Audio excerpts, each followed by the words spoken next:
Hey there, Christy Wilhelmi from Gardenerd here. Today is all about chard, another vegetable I want to advocate for you to grow.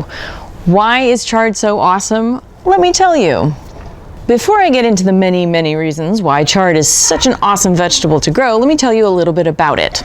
It is a member of the Chenopodiaceae family, along with beets and spinach and other things like quinoa and auric mountain spinach.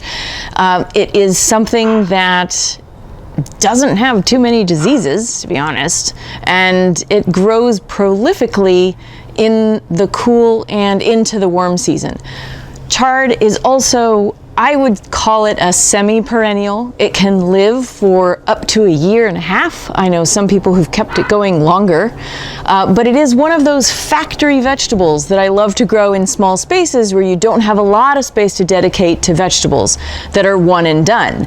Chard is just like lettuce is. It grows from the center of the plant, and you harvest the outer leaves as it grows, and it'll just keep growing for a long time.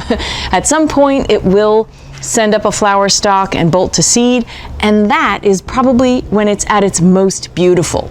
The other thing about chard is that it is gorgeous. I mean, these stems are red, but that's probably the most basic chard you can grow in your garden. If you're looking for real charm and beauty in your vegetable plot, try orange varieties or yellow or peppermint stick, which is a stripy pink. You can even get fuchsia or, white.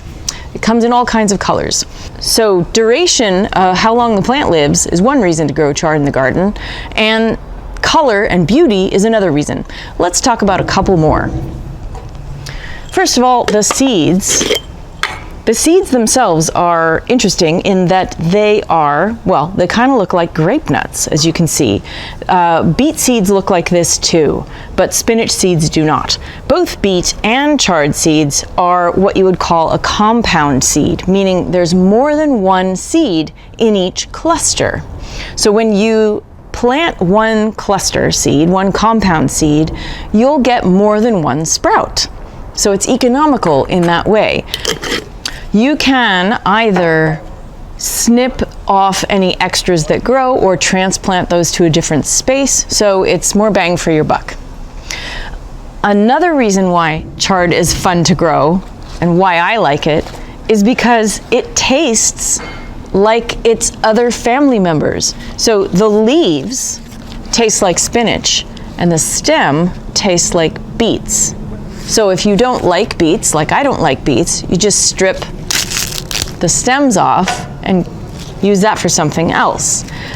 This part cooks up really beautifully and tastes like spinach. So also, if you're shy for spinach on a recipe, you can substitute chard.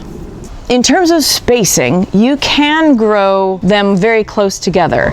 I like to grow them on the diagonal in 1 square foot. So I put 2 per square foot on the diagonal, and then I do 8 plants total, and they're all different colors. So I'll grow yellow and pink and red and orange stems all together. And not only does it show up beautifully in the garden, but it shows up beautifully in the pan when you're cooking with it.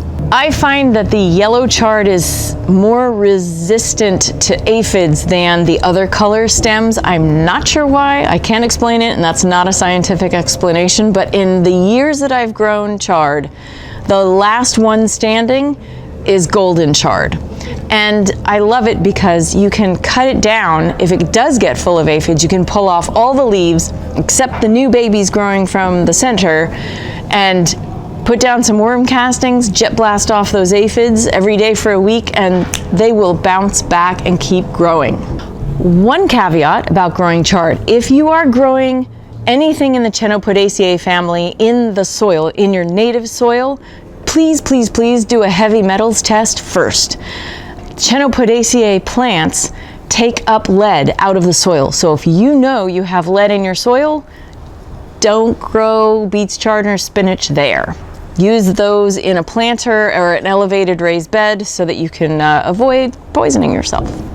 But for me, there is only that one strike against growing chard. You can fit a lot of it in your raised bed, it's beautiful, it tastes great, and it grows prolifically. So add chard to your list of veggies to try in the cool season or the warm season just not hot. Here in Los Angeles, we plant in the fall, but we've also planted in an early spring, so you can, you can plant it during your cool season whenever you want. Give chard a try, whether you grow it from seed or buy seedlings from the nursery. It will be worth it, I promise. Check out more great vegetables to grow in my book, Gardening for Geeks, and learn about growing fruit in my book, Grow Your Own Mini Fruit Garden. Check out my novel, Garden Variety, and consider becoming a Patreon subscriber to support all the free stuff that we do here at Gardenerd. Be sure to subscribe and like this video and share with your friends. I want to help you grow your best garden yet. You can find more tips like this at gardenerd.com. Happy gardening.